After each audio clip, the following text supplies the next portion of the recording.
সকাল সকাল জগিং কত সতেজ লাগে বলো। হ্যাঁ, শীত এসে গেছে, ঠান্ডা ঠান্ডা লাগছে। শীত এসে গেছে চুপি চুপি, আর সাথে এনেছে সেই বিরক্তিকর খুক খুক গলার সমস্যা।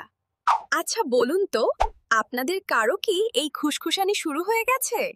কমেন্টে জানাবেন। গতকাল আমিও একটু ঠান্ডা বাতাসে বের হয়েছিলাম, তারপরেই গলা ব্যথা। তাই ভাবলাম আজই আপনাদের সাথে শেয়ার করি আমি কিভাবে গলা খুশখুশ ঠিক করলাম। সামিয়াস ডায়েরিতে স্বাগতম।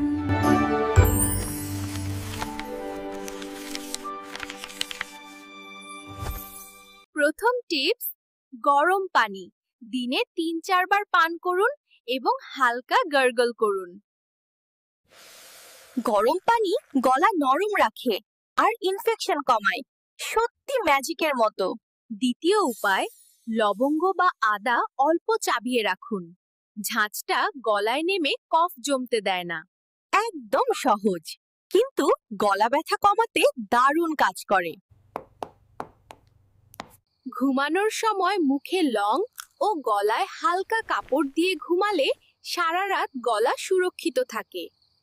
আরো টিপস, ঠান্ডা পানি কম খাবেন, ভিটামিন সি খাবেন, ধুলোবালি এড়িয়ে চলবেন। ঘরোয়া উপায়েই আছে গলা ব্যথার দারুণ সমাধান। তাই ওষুধ কমিয়ে প্রাকৃতিক পদ্ধতিতে অভ্যাস করুন। নিজেকে সময় দিন, নিজের যত্ন নিন। ছোট্ট যত্নই বড় স্বস্তি দেয়। সামিয়া, আমার গলা ব্যথা করছে, সব টিপস এখনই লাগবে। আহা, তুমিও না, শীত এলেই ড্রামা শুরু করে দাও। কি করি বলো? শীত আমাকে খুব ভালোবাসে, কিন্তু আমি তাকে একদমই না।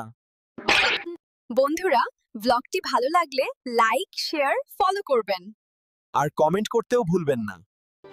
এতক্ষণ সামিয়াস ডায়েরির সাথে থাকার জন্য ধন্যবাদ।